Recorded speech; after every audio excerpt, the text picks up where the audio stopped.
Ito ang isa sa mga pinakaunang shopping malls dito sa Cambodia. Pero habang dumarami ang mga modernong malls sa Phnom Penh, unti-unti rin itong natatabunan. Pero sa kabila nito, marami pa rin ang bumabalik dito araw-araw. Kaya ang tanong, sulit pa bang puntahan ang Soria Center Point?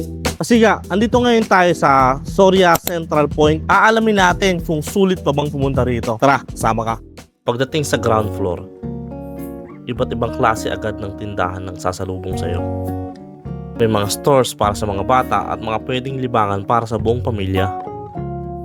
Kung grocery o mga gamit sa bahay naman ang kailangan mo, meron din dito kaya hindi mo na kailangan lumabas pa ng mall. Mapapansin mo rin ang ilang jewelry stores na matagal ng bahagi ng Soria Center Point. Mayroon din bangko at iba pang essential services para mas maging convenient ang bawat bisita. Kapag nagutom ka pagkatapos mamili, marami ring pagpipili ang fast food at restaurant dito kaya pwede kang magpahinga at kumain bago magpatuloy sa pag-iikot. Kung gusto mo namang mag-relax, may mga coffee shops at ice cream stores na pwede mong tambayan. At kung kailangan mo ng mobile services o SIM card, mayroong din mga telecom stores na madaling puntahan. Sa unang floor pa lang makikita mo na kung bakit marami pa rin bumabalik sa Soria Center Point. Hindi man ito ang pinakamodernong mall pero kumpleto ito sa mga pangunahing kailangan ng mga namimili. Napakadaming mga tindahan o mga outlet na sarado na. Unti-unti na natatakpan ng Soria Mall dulot na naglalaki ang mga establishmento o mga mall dito sa Cambodia. Pag-akyat natin sa second floor, mapapansin mong mas nakatuon ito sa mga gamit para sa bahay at pang-araw-araw na pangangailangan. Makakakita ka rin dito ng iba't ibang damit,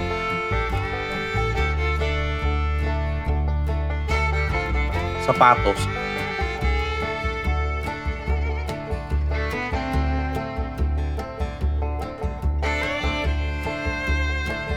at fashion items na pwede mong pagpilian. Kaya kung naghahanap ka ng budget-friendly na shopping, marami ka rin mapagpipilian dito. Mayroon ding mga beauty salon at beauty product para sa mga gusto mag-self-care habang namamasyal sa mall. Pero sa kabila nito, may mga negosyo pa rin patuloy na bukas at may mga taong bumibisita pa rin sa mall. Alam mo bang binuksan ng Soria Center Point noong 2002? Isa ito sa mga unang modernong shopping mall sa Cambodia at noong panahong iyon, isa na ito sa paboritong puntahan ng maraming Cambodian. Sa paglipas ng panahon, dumami ang mga bagong mall sa Phnom Penh. Pero hanggang ngayon, nananatili pa rin ang Soria bilang bahagi ng shopping history ng Cambodia.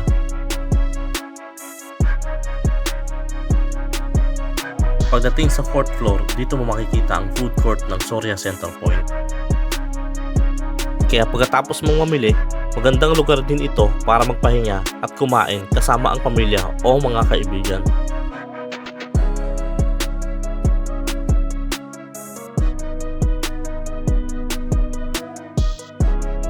Kung entertainment naman ang hanap mo, nasa 5th floor ang sinehan kung saan pwede kang manood ng mga pinakabagong pelikula.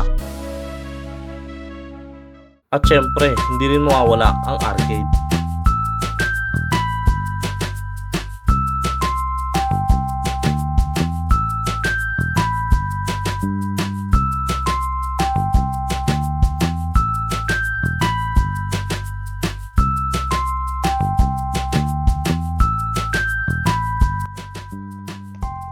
Pag ito pumasok, subscribe ka kasi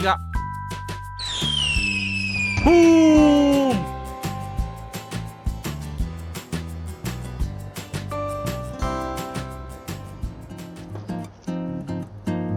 Sa unang tingin, mapapansin mong iba ang vibe niya kumpara sa mga modernong malls dito sa Phnom Penh. Hindi siya yung kasing grande ng mga bagong mall, pero mukhang buhay na buhay pa rin dahil marami pa rin namimili at kumakain. Para sa akin, sulit pa rin puntahan tong Soria Center Point. Oo, hindi ito yung pinakamalaki o modernong mall dito sa Phnom Penh, pero may sarili pa rin siyang charm. Kung naghahanap ka ng budget shopping or murang pagkain, or kung gusto mong makita yung mga pinakanaunang mall dito sa Cambodia, sulit tong idagdag sa itinerary mo. So dito na natin tapusin tong video na to. Kita-kits sa susunod na video. Siga ka ba? Tara, sama ka pa.